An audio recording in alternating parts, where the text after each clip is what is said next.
AIIMS Bhopal स्वास्थ्य सेवाओं के क्षेत्र में लगातार नया आयाम स्थापित कर रहा है। बुधवार को एम्स में इनोवेशन सेंटर के उद्घाटन के साथ ही स्वास्थ्य सेवा में नवाचार का एक नया अध्याय जुड़ गया है।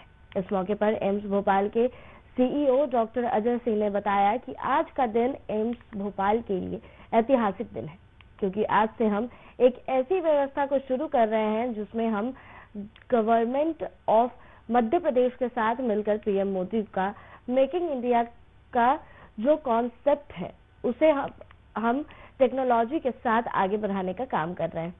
उन्होंने कहा कि बहुत सारी मशीनें हमें पहले बाहर से मंगानी पड़ती थी। इस मौके पर तकनीकी शिक्षा विभाग के अतिरिक्त मुख्य सचिव मनु श्रीवास्तव ने कहा कि एम्स के साथ मध्य प्रदेश शासन का technical education skill development department मिलकर काम करेगा। इससे टेक्नोलॉजी के क्षेत्र में जिन लोगों को स्किल की आवश्यकता है वो हम पूरी करेंगे।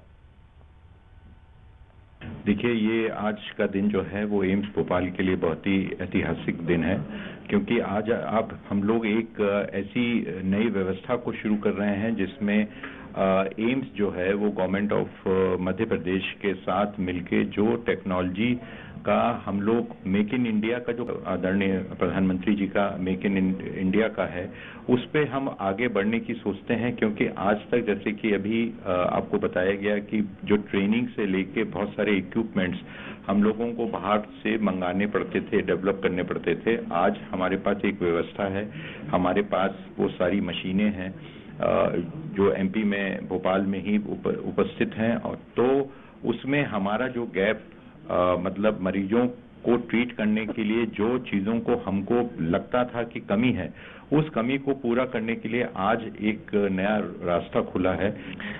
इसके कई पर्पसेस हैं जो हम लोग साथ काम कर रहे हैं एम्स के साथ मध्य प्रदेश शासन का technical education skill development department. एक तो ये है कि जो टेक्नोलॉजी के क्षेत्र में जिन स्किल्स की आवश्यकता है, जैसे मान लीजिए वेंटिलेटर को ऑपरेट करने में, एमआरआई मशीन को ऑपरेट करने में, एक्सरे मशीन्स को ऑपरेट करने में, इनके लिए जिन टेक्निकल स्किल्स की जरूरत है उसके लिए हम यहाँ के यूथ को ट्रेन कर सकें।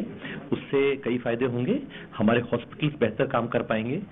जिन रिपेयर या मेंटेनेंस के लिए उनको किसी कंपनी के रिप्रेजेंटेटिव की जरूरत पड़ती थी, इंतजार करना पड़ता था, मशीन काम नहीं होती थी, करती थी कुछ समय के लिए, उसके लिए लोकल टैलेंट उपलब्ध होगा। उसके अलावा जो यहाँ का यूथ है उनको एक अच्छा रोजगार मिल सकेगा। उसके अलावा हमारे पास हमारे ग्लोबल स्किल पार्क डेवलप किया है, उसमें बहुत ही कटिंग एज मशीन्स हैं। उसमें सीएनसी मशीन्स वगैरह जो हैं वो बीएचईएल से भी एक जनरेशन की आगे की। फिलहाल के लिए इस बुलेटिन में इतना ही। देखते रहिए न्यूज़ वर्ल्ड। धन्यवाद।